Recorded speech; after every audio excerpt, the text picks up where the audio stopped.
corporate clients across IT, ITES, BFSI, pharma, and consumer goods sectors.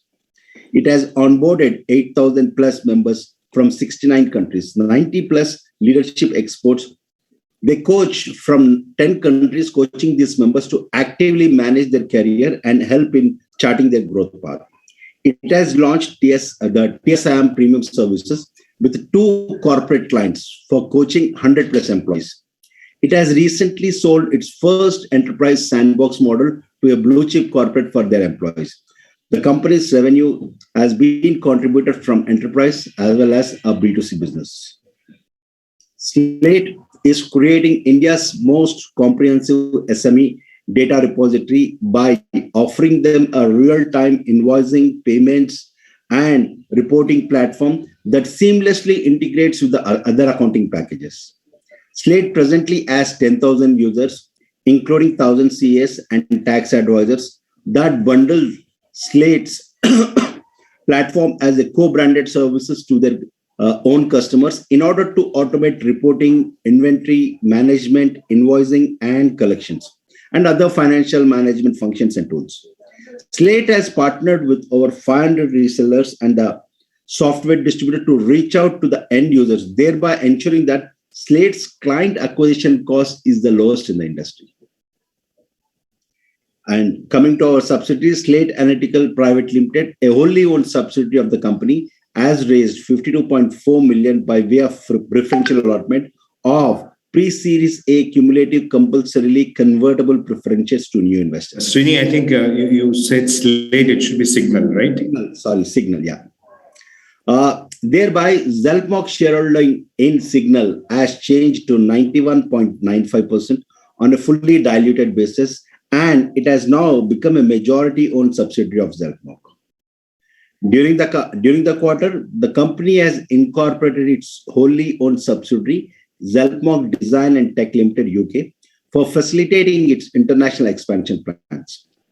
Madhu is leading this international operations. He has extensive experience in working at the convergence of finance, technology, and in private equity firms. We expect that our presence in UK will enable Xelp to deliver services to international startups, focusing on mass market, soft sciences, man-machine interfaces, and all promising areas over the long term. We have also started our office in Hyderabad, which will provide further impetus to the company's operations going forward. Now, let me come to the outlook for the remaining fiscal of 2020.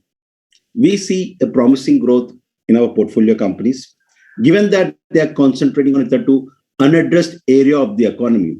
We expect our investments, including in Fortigo, Mihu, Woovly, Signal, to expand their access and reach and enter the new generation of growth.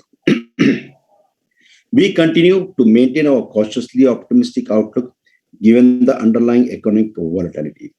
With this, now I request Ravi to open the floor for question and answers. Yes, sir. I may now request participants to raise their hand for the Q&A. In case any, please note that we'll be given first preference will be given to those who raise their hands on a first come first serve basis, and people who ask on the chat box they will be taken up last. We'll wait for a moment while the question queue assembles.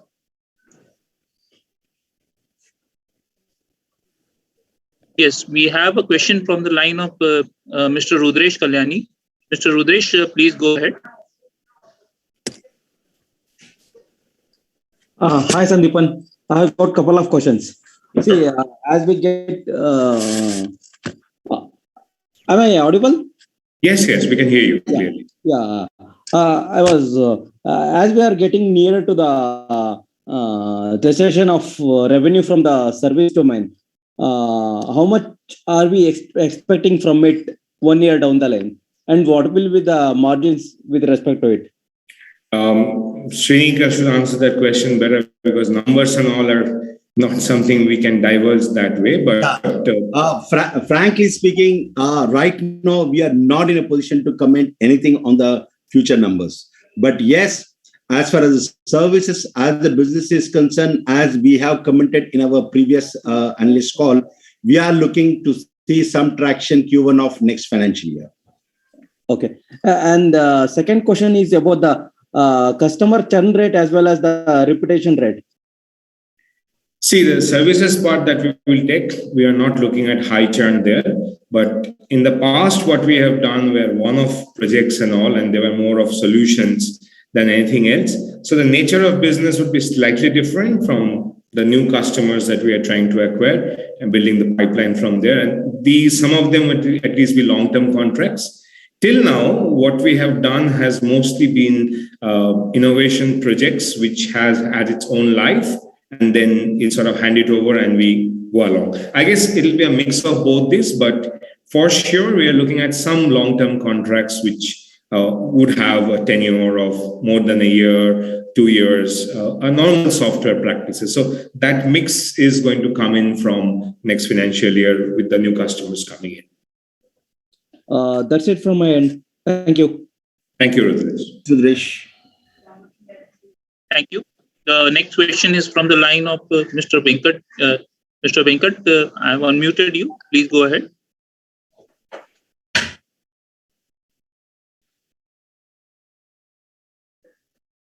Hello? Mr. Venkat? I think there's no response from Mr. Venkat, so we will take the next question. The next question is from the line of Ishit Desai. Ishit, please go ahead.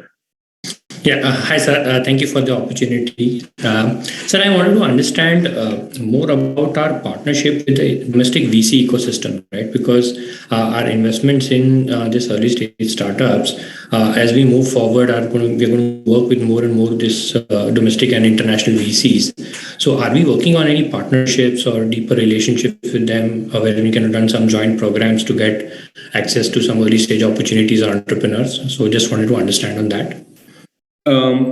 As a formal relationship, MOU stuff kind of thing, if you're talking of, absolutely no. We don't have any such partnership with any VC because nor do we want to do it. In terms of meeting and taking our startups to the VC universe in general, we have been doing it. And if you notice, most of our startups have been funded by pretty significant VCs in that part. That said, every VC have their theme, and in many VCs, sector allocation or the kind of company profile they want and all, we don't necessarily fit in for many of our startups. So there it has been that we have not really had some purchase from certain kinds of VCs, but with the overall VCs, family offices, which we are trying to explore, I think we have had nice relationships and the fruition is visible in terms of the number of startups that have already been funded. Sure. Sir, also the recent funding on Signal Analytics. Can you help us with the investor name who has invested in Signal Analytics? I am not sure how much we can divulge, but Srini, I'll leave it to you for that part. So you're on mute, Srini. So most of these investors are individual investors. Okay. And who have been closely working with us for last 3 years and who was looking at Xelpmoc and its growth wherever we have achieved, whatever we have achieved. Okay. So those are the investors who have invested, and all are individual investors. Okay, so this is not a VC investment or an institutional investment? No. Not. I don't think we are right now at this moment of time very keen on VC investment in Signal. Mm-hmm. Probably in the next round or so, then we will look at organized capital. Sure. So when I look at the number, it's still marked up at the book value. It's not marked up to the valuation at which you have raised money. Any specific reason for that? I could not get you. Yeah, the Signal Analytics valuation, it's still at the book value in the presentation, right? Yeah. It's raised in at a 60 crore valuation. Any specific reason of not marking it up? So basically for associate entities and to your subsidiaries, it has to be at the cost price, not at the market price as per the accounting standard. And whatever investments, in case if you have in any of the associates or subsidiaries, you will see at cost, not at the market value. Even for FMV, right? Yeah. Okay. So do I have space for some more questions or should I come back in the queue? Yeah, you If can you ask go for one Index, question. for sure. I think that's fine. Yeah. So one thing I want to understand, sir, in terms of our portfolio, if we were to break up between companies which are at before MVP, pre-revenue and generating revenue. So what will the breakup say roughly? I'm not looking for an exact number, but what will the broader contribution amongst that? I guess now that we have some maturity, I would say 30% are pre-revenue and 70% are post-revenue, but not necessarily that they're not burning. Most of them are burning still. I think we will see as we had said, that this year would be a transition year. Some of our startups would move into operating positivity. Understood. Noted. So I'll come back in the queue. Thank you. Thank you. The next question we have is from Mr. Venkat. Mr. Venkat, I have unmuted you. Please go ahead. For the opportunity, sir, the question is, we made like 11 or 12 million revenue for this particular quarter. So, what would be the intangible revenue, say, for instance, when our resources when our team members rather work in other companies, so there is a value associated for their work, right, per hour or per day rates. So there should be some additional income that must have accrued. So what is that additional value that you actually associate? We don't account it that way. So as you rightly said, there are certain parts of it which there is a margin built into it, and we don't hold equity in those parts. And where we hold equity, we are doing it at a cost factor where margins are non-existent, right? So effectively, there we are sort of monetizing it over time on the way the company is growing and the way the valuation of that company is growing. On a month-on-month basis, it's difficult to accumulate that and give a benchmark to it because the chance of success or failure depends on how that startup would do. That's why we do it in a lump sum. And the result of that intangible gain that you were saying is basically palpable in the portfolio value increase of our holdings. But all of the profit comes from the non-portfolio company services that we do basically. So in a way, the normal services are the ones which subsidize the portfolio services. And to Venkat, to add what Sandeepan said, basically we don't do that, okay, deploy 5 resources to one X company and charge them about 20% margin over and above their cost. We don't do that. Basically, whatever we do is we build an end-to-end solution, even if it is on a services base, and that too, unless and until there is some sort of an innovation which we can use it for our startups. Yeah. So how do we value the contribution of the team members actually? Because, we are just charging whatever, you mean to say that we are charging just, cost to the employee? Is that what we are saying? To the startup ecosystem where we hold equity, yes, we are charging the cost of the employee, including the overheads, just as a zero-sum game. Whereas when we are doing services project, there is a markup or overall margin that we make on the overall, not at a per employee basis, but on the overall effort that we have put in, there's a markup and there's a profit margin to that part. So what is the service component out of this one, and what is the customer type? What do you call it? Everything is a service. The customer type determines. Broadly, there are projects where we don't have any equity. That's pure service. We are not doing it for any other reason but for profit. Okay. So if I take this number on an annualized basis, per employee revenue is coming to like $12,675. So which to me looks very low actually for a company which is doing such high-end technology. So you have to add to that the portfolio increased value also, right? Divide that also by employee in that case. Yeah, but adding that as well, it will not add so much because we are just adding 61 more crores, right? Which again, we are not monetizing now. we would monetize it whenever But 61 whenever it crores. goes to public or something like that, or whenever somebody buys the equity from us. Yeah, that is the whole point of this company. But the 61 crores divided by 75 heads is quite a significant bump, right? On the $12,000 that you said. So that might add another $10,000 or $20,000. Not much actually. For analytics. See, when I look at the competing companies, which are in similar field, I don't want to name those companies, No, but absolutely. they are anywhere between $65,000 to $75,000 per hour, per year. Yep. So, Venkat, frankly, So how do we fill this gap? Yeah. We don't. We are looking at the value creation completely. And wherever we are doing profit, I'm sure we are at par with them. Wherever we are taking the part of creating wealth, there we are playing the long wait game. That's a risk we are taking. Okay. So when are we going to see substantial growth from a That's what I growth point of view?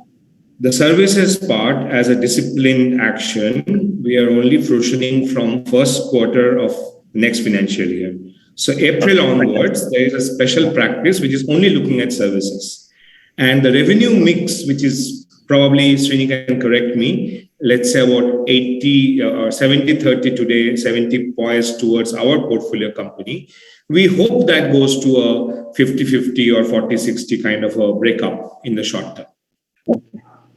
Okay, sounds good. Thanks very much. 60-40, 60 coming from the portfolio companies and 40 coming from the services company. And that's the revenue in terms of money. Effort-wise, probably it's 80-20. Okay. Thanks for the clarity. Thanks. No, it's a very important question. And by the way, Venkat, that is the differentiation of Xelpmoc. We are not trying to only build margins. We are trying to build wealth.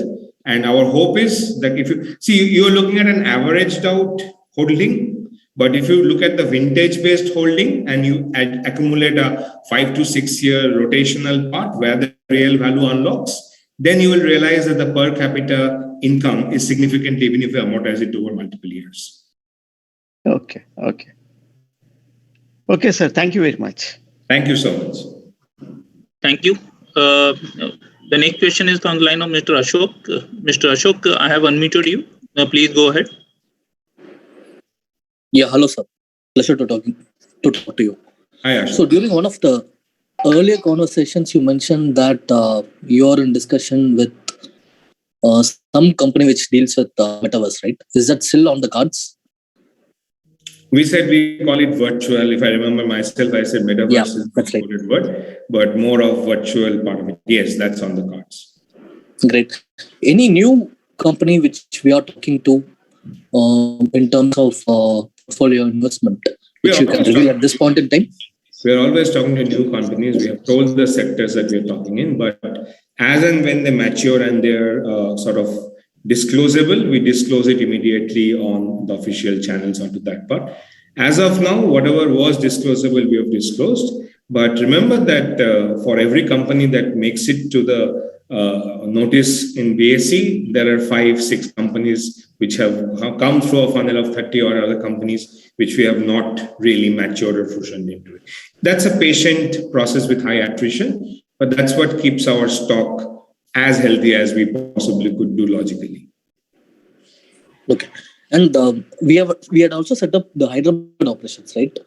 Yes. Have we started to take in clients for that particular Clients are company? from all over. So I'll tell you what happens. So personally, I have relocated to Hyderabad because when we had the senior people joining in, they were Hyderabad based, and it made sense that we all work together for the first 2-3 years when the culture sets in. So basically, this is becoming the corporate office, and we are running the business from here. The Bangalore office, which is more towards a tech production and all, that continues to do it. But any project, actually, there are very few projects which is not happening some part or the other from all the 3 offices together. Each of us have a specific role to play: design, planning, resource allocation, budgeting, innovation. That happens from Hyderabad and stuff like that. The tech innovation and all, which is traditional tech, that happens out of Bangalore. Data science, some part of some functions of thing that we do for transactional part of the technology, that happens out of Kolkata. That's broadly how we do it. It is not like Hyderabad office is a separate SBU, Kolkata office is a separate SBU. England obviously will have a separate billing head. That's a strategic business unit. But these are branch offices which are functional. And of course, they are also built so that we can tap onto the local talent. Wherever we get good talent, they have 3 options to join. That's the main thing. Thanks. That clarifies. Thank you. Thank you. We have a follow-on question from Mr. Ishit. Yeah, go ahead. Yeah. Sir, I wanted to understand in terms of our deal pipeline, right? So typically, how many number of companies do we evaluate? And so what's the ratio when it comes to final screening and success? So I have made the confession before, but I'll recap it. But things are changing. Till now, we didn't really have a marketing department. It was all incoming. And as requests came in, we used to service them. Now we have somewhat of a marketing channel. We have some sort of a target. And we are sort of reinvigorating ourselves to those new norms. Hopefully, that is settling in. And as planned, from April onwards, we'll have a more professional approach towards marketing, where the deal funnel and all would be more or less systematized. That said, please do remember that people know us as an innovative company, and there are going to be many incoming queries where people feel that, okay, let's try with Xelp if this problem has a solution at all. And in many cases, I'm not doing it. In many cases, we are often the last recourse where people have tried for some time, it has not worked out, and they're taking a chance with us, or they have an innovative new idea and think we are the only mad enough people to listen to it with patience and try to fruition it. But we are changing that. Some standard projects are also coming in now. We have told of our ambitions, and surely my focus to try to get some government contracts or government-related contracts. I think now we will get into more of a systematic rhythm where more discipline will be seen on that part. So we hope that we will be able to at least look at 8 to 9 new clients per month, of which we hope that in the first few things we will be able to convert 1 or 2. Size of the project is different. That's a different ballgame altogether. And slowly we'll mature so that our funneling and all processes there. So given the manpower we have planned, that's the minimal part that we want to track. Remember, these are not set projects. These are all conceptual projects, like Srini was saying. It's an end-to-end delivery part that we are only focused on. At no point of time are we trying to do skill supply or supply of manpower purely with no intent or solution in place. We'll skirt those markets. And that gives us a slightly more need for more focus. That's a part that we are happy with. Coming back to your question, we have had, this is something I can disclose, we have had some success already in the UK and US markets. There are projects which are ongoing, and they have been onboarded in the recent past. And I think we more or less are sticking to our plan. We will see how it goes. But till now, nothing worrisome beyond what we have planned. But of course, we are always greedy. We hope we can strive and push it more and grow at a faster pace. So thank you. I think my question was more around the startups and portfolio companies, at how many you typically evaluate before investing. Okay. Sorry. No worries. Deal pipeline and all, typically we only put it because startups we take with a very different respect level. Now, in startups, I've explained before that we have set themes and set sectors that we do it. Okay. The commonality is they're all data science dependent and they're targeted to the next 500 millions. Okay. And more or less, we stick to the fortes of health, education, agriculture, and livelihood. Mm-hmm. If you look at our current portfolio, you will see that education has been the main focus in the last 7-8 months mostly, whereas in medical, we almost have non-existent. So that should tell you the gaps we are going to over-focus and fulfill. Mm-hmm. Now, we don't have a number that we keep in mind. We keep our wires hot and are constantly meeting with entrepreneurs now. Mm-hmm. They're the kind of people we get to finally get excited to work with.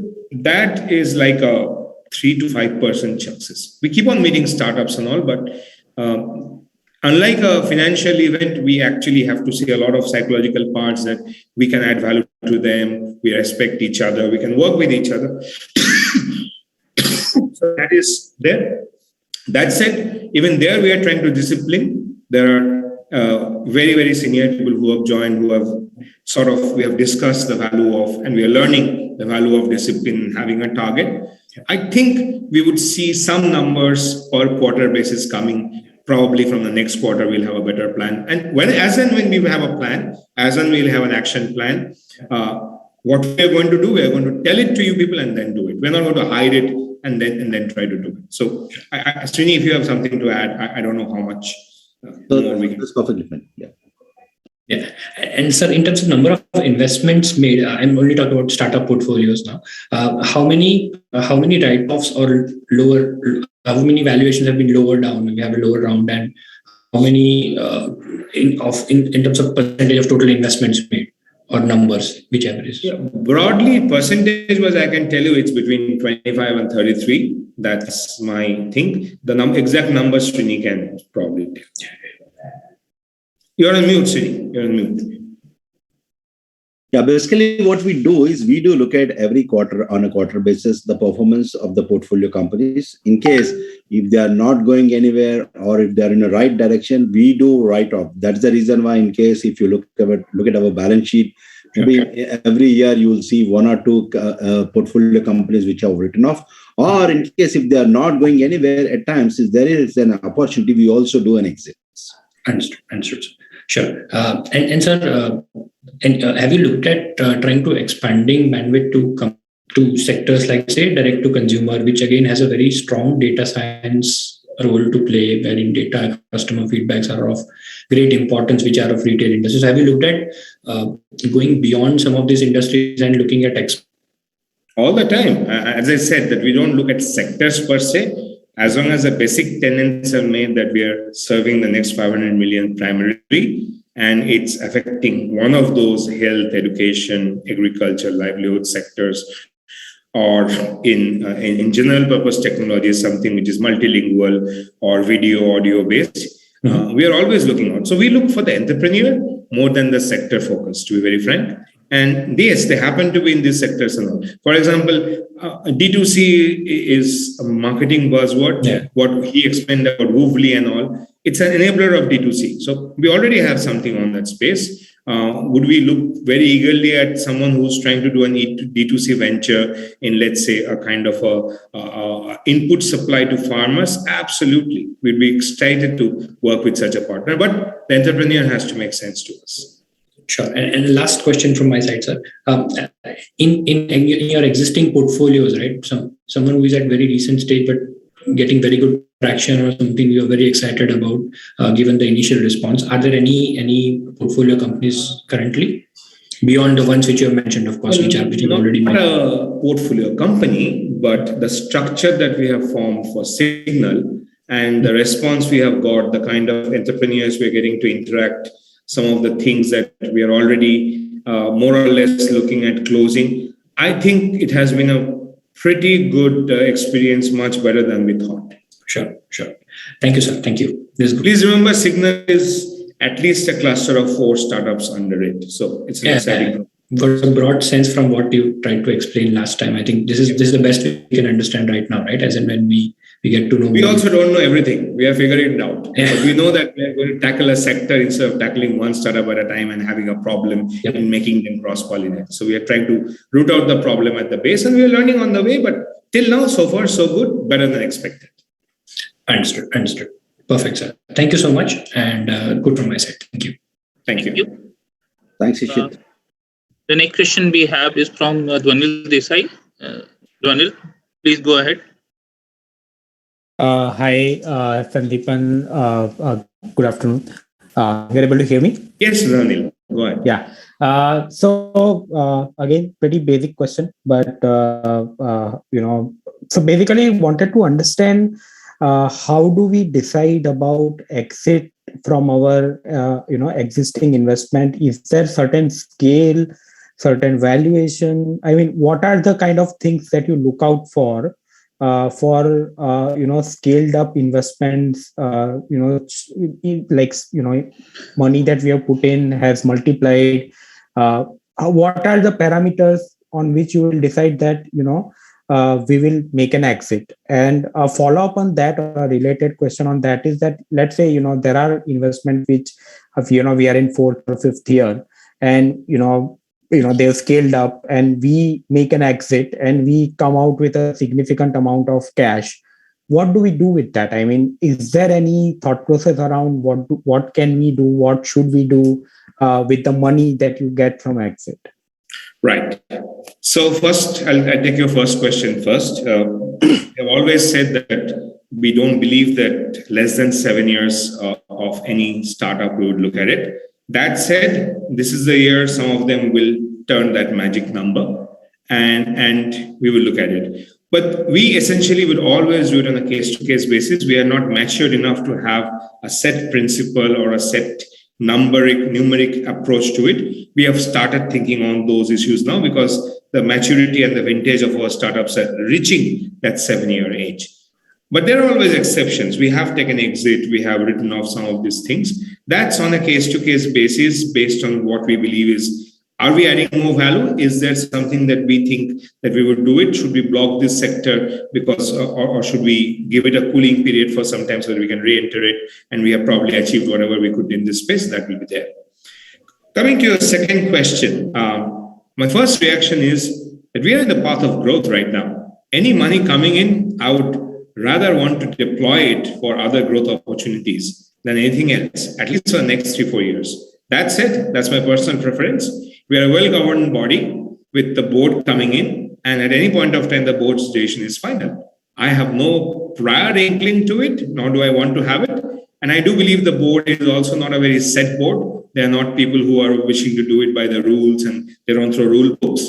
They look at the entire structure, they look at the environment and make judicious and very mature decisions, which I think will take the company forward. But my innate reflexive intention is to go for growth, at least for the next 3-4 years more. Yeah, so I think probably I will rephrase my question on the second part. So I felt, fairly well understand that we are on a growth path and we would redeploy that capital for growth. So I think that it makes a lot of sense. The question is that whether, we have enough opportunities available. Let's say you get an exit of 20, 25, 30 CR and our typical ticket sizes are less than 1 CR, right? So one way to go is that you don't dilute yourself in the startups which are scaling up well, or you make larger ticket size investments. So I was thinking that... Okay, or we don't take investments, right? That's also the third option. So if you look at, let's take the comparison of the latest instance that you have. Srini, how much is the signal raised right now? 5.24. Sorry, 5.24. So that means we could think of 5 signal-like structures. We have the idea capacity for that. We may not go for the first round of funding for those 5 clusters if we get 25 crores.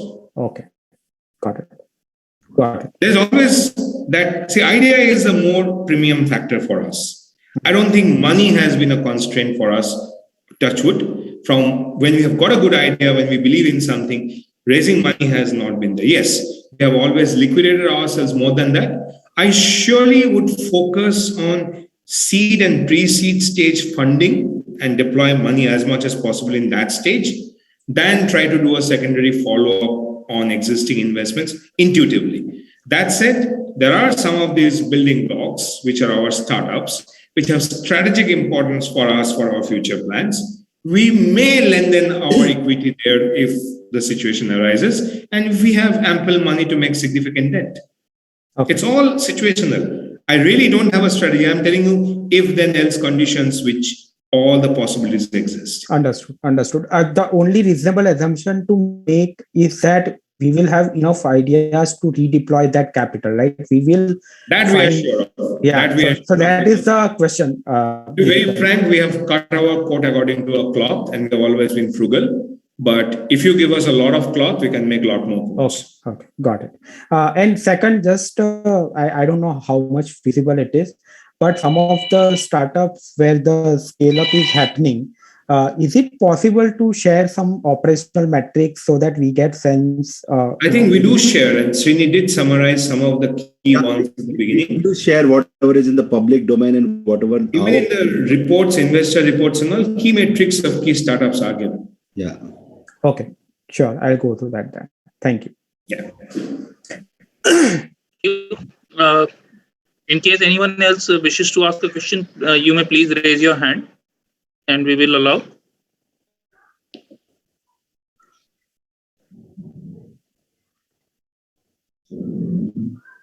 We'll wait for a moment. Sure.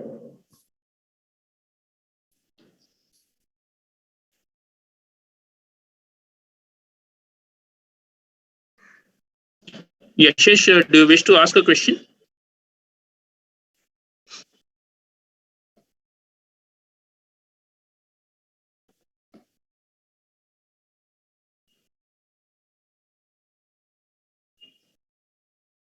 Sudeep, do you wish to ask any question?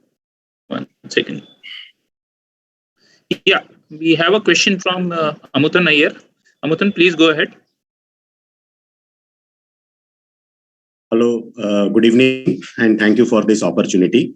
Hi, Amutan. With respect to our own products, the ERP solution, the DocUX, and certain services that we would be offering, how dependent are we on travel restrictions like opening up completely?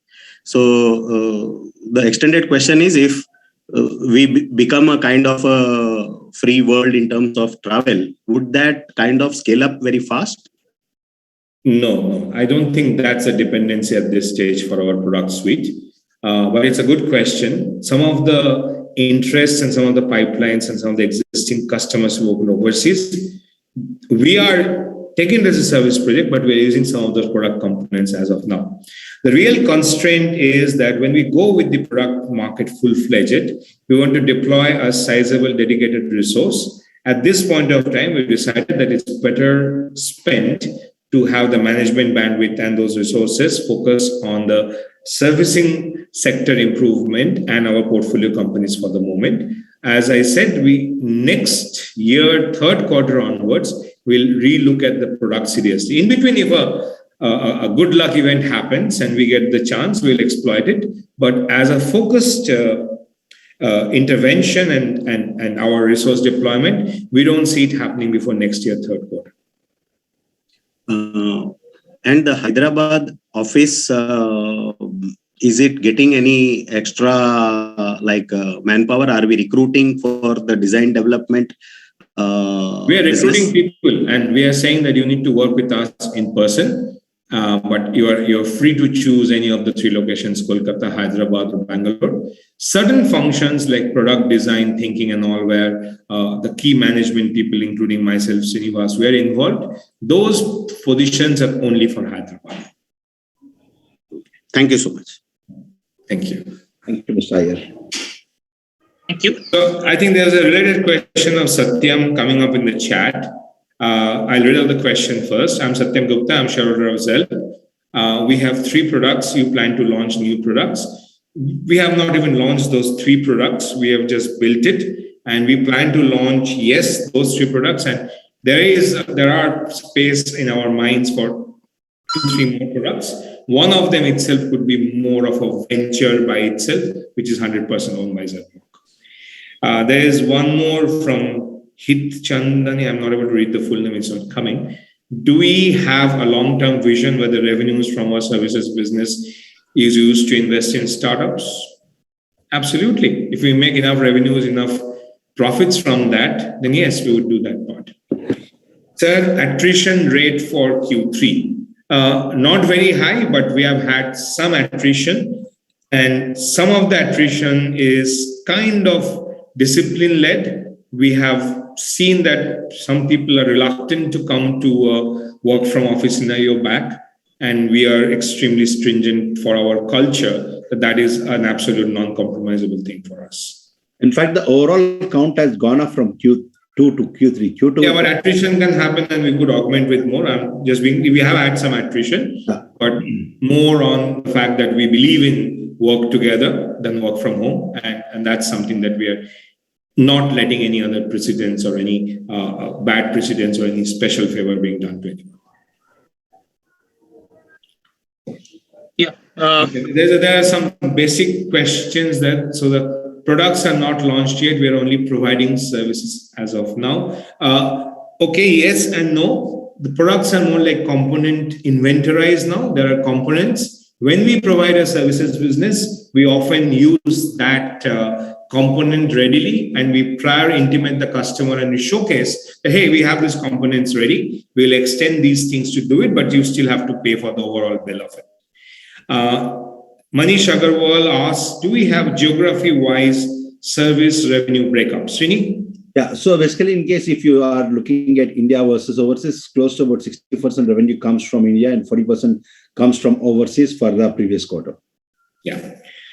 And sir, when will be profitable as sustainable basis? Profitable and we are unit economics profitable, but if you believe that when are we going to have green numbers only in our part, I think probably sometime next financial year, third quarter onwards, we can hope to have that part. So, Mr. Pawan, in case even if you look at it, like we do hire a lot of senior hires.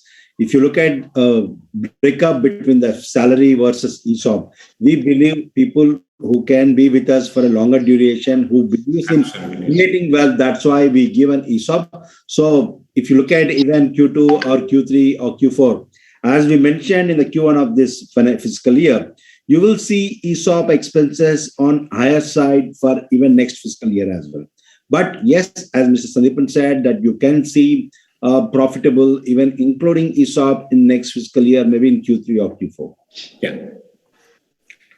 So, do we have recurring license fee on the product components? No, as of now, no. We keep it as is. We don't give them upgrades naturally, unless it's a good customer we want to be in the good books of. We don't have a strategy for lifetime monetization of it. As of now, we are almost doing it like an OEM. Any crown jewel in the investment companies, if you can highlight that? Well, we are lucky. We have a multi-pronged throw kind of a crown. So there are several. I think Srini has mentioned some of them. Personally, obviously, we always have highlighted some of the parts from impact point of view. I think the ones that we told, Woovly, Signal, Mihoop, of course, Fortigo, then Slate, they're all pretty good on that. TSIM has a very high impact part. So how we define jewels is completely, till now we are pretty happy with our quarter, and it's literally ever correct. So honestly on that part. Any application managed service contract? Not as of now. Not as of now. Typically for now, what we are looking at those things in the services expansion. For now, we typically think that any organization has an innovation phase and then the business as usual phase. We have been skirting the business as usual phase. We do a handover post the innovation phase, and we have been doing it. Some part of the business as usual case also we may do. And that's why I said the very nature of how our engagement is, we surely will have some contracts which are more tenure based with 2-3 years, not project delivery event based. So that maturity is something that we are going through ourselves. Write-off is on the cost only, yes. The other parts we have already booked in the losses, right? So that's already factored in anyway. Sure. Thank you. The next question that we have is from the line of Nitin. Nitin, please go ahead. Nitin, you can please unmute yourself. Hello. Hi, Nitin. Hi, sir. Hi. So my question would be, sir, as with Signal, you clearly demonstrated that the company can definitely do hyperscaling. Out of nowhere, you've built a company that is a 60 crore valuation company. So basically, being a long-term investor, I know the management is definitely the best you, and the new guys that you recruited, Mr. Kura and Madhu sir. So basically, in the long term, how big your company can be. I've got a huge expectation, but just want to have some sort of idea, because I know you're definitely a hyperscaler. You've proved it time and again. So okay, so first thing, some facts need to be corrected. Mr. Kura and I are working for 16 years together, and he was there from day minus 180. Mr. Srinivas Kolipara is a new entrant. So Mr. Srinivas Kolipara and Mr. Madhu Kumalil, they are the new parts. And as you said, we are ideologically bound, and that has been the main reason. That's the first part. Now, coming to hyperscaling, I think I have covered it sometime better. The unified metric that we use inside Xelpmoc internally is that how many people are we affecting every day? Which means that something we have developed, how many people are using it every day? And I would dearly love to go to a stage where, we will not stop rather till we have 5 to 7 million daily users of something we have developed, on a base of 50, 60 million who are using it, or maybe more. But that is the metric we want to hear onto that part. Sorry, 50 to 60 million. I get confused with crores and lakhs and millions. Sorry. 50 to 60 million daily users. Yes. Yeah. Nitin, does it answer your question? You are on mute. Yes, Nitin. Yeah. So I was just asking, so do we have any long-term vision of how much would be in terms of valuation as a whole company? Let's say 5 years. Bother about, that's a game theory thing. But what I do bother about is profitability and revenue. If I'm looking at 50, 60 million people using it every day, and let's hypothetically say that per transaction I make 50 rupees or 5 rupees, because it's a mass market, you can do the maths. Okay. Thank you, sir. Thank you so much. Thank you. We have a couple of questions in the chat. Mr. Om Prakash Shah is asking how many quarters ESOPs is pending? Hopefully ESOPs will be perennial, sir. The current scheme is pending for another 6, 7 quarters, I think. But ESOPs will have new schemes coming. That's the best way to get talent who will be there with us for the long term. Do we have any projects? People have been given ESOPs at different stages. For few people, even it's there for 4 years as well. So these ESOPs, which started this year or last year, you will see for next another 4 years. Yeah. Thank you. We have any projects pipeline in design services? Not yet. Not only in design, but we do see good scope there. We have not even. We have started forming it, but once we form, after the formation, a few months we'll go till we build the capability, and then we can expect. So a pure design project, which we hope we will get.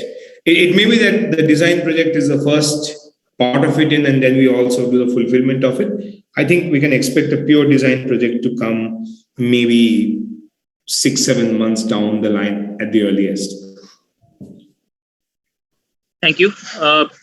We have the next question from Ishit Desai. Ishit, please go ahead.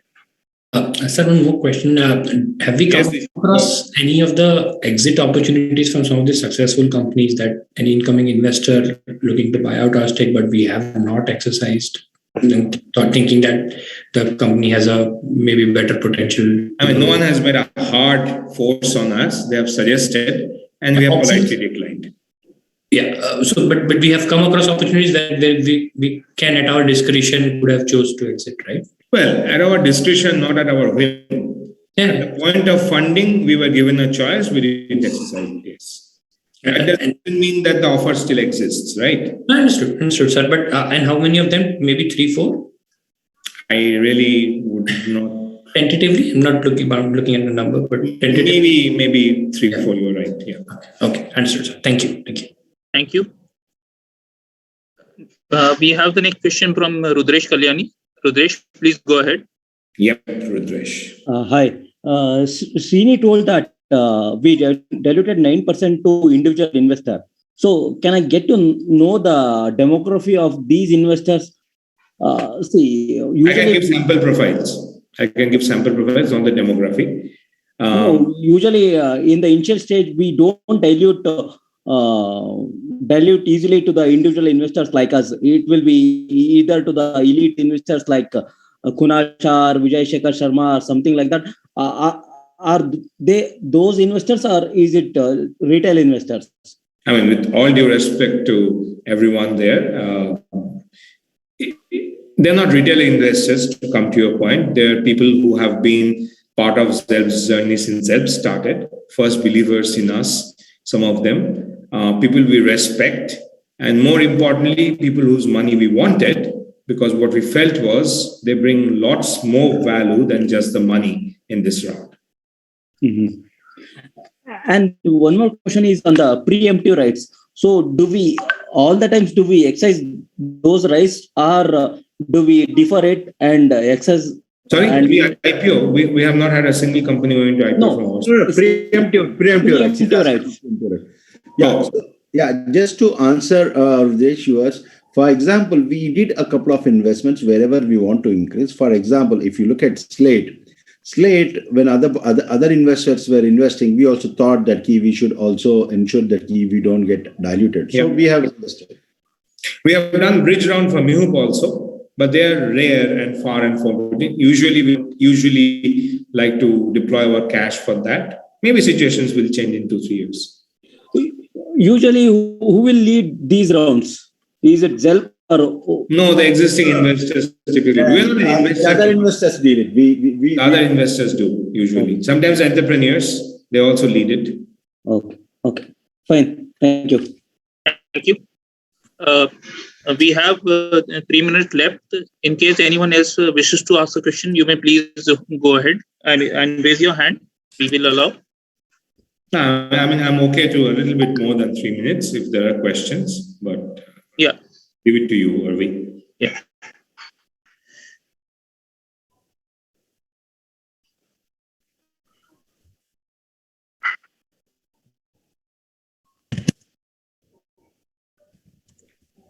Yeah, we have a question from Mr. Ravindra Yelappa. Did the funding round complete in Mihoop and Woobly? We can't comment on it. Moment it is disclosable, it will come out as an official announcement anyway. Thank you. Mr. Puneet Motihar, do you wish to ask a question? That's a known name. Yeah.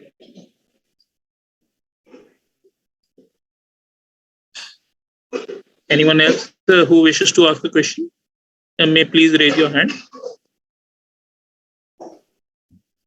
Yes, Samutan. Yeah. So we normally revalue the book value of the investee companies every 2 quarters, I think September and March. Broadly, what other than like if they have not raised any funding in between, what parameters do we use at Xelpmoc to do that? So, sir, basically, one is we look at the last round of funding, and in last 3 months or in last 6 months, how is the performance? Are they on right traction when they spoke to them initially? Whether is there growth in their business model or not? Based on that, we look at it. So, Muthan, the basic criteria is we look at consistency and adherence to the plan. So anything which is going onto the plan, if it's on the negative side, then we discount. If it's on the positive side, we stay status quo, conservative. Got it. Thank you. Thank you. In case anyone else wishes to ask a question, you may please raise your hand.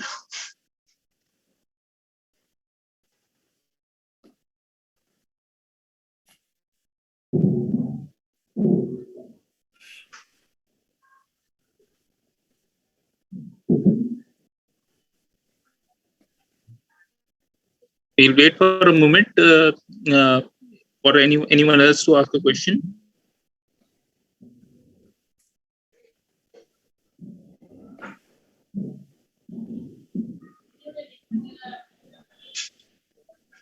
I think we are done. Yes, sir.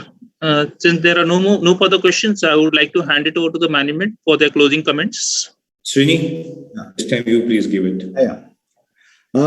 Thank you very much for joining us.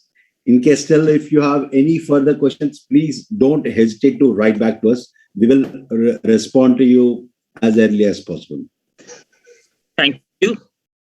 Thank you, everyone. Nice chatting up. And as Srini said, any questions, you feel free to drop by. And next 2-3 months, keep watching the announcements that should keep on happening. Thank you, Sandeepan sir. Thank you, Srinivas sir. With that, this call ends. Have a nice day. Goodbye. Bye-bye. Bye. Recording stopped.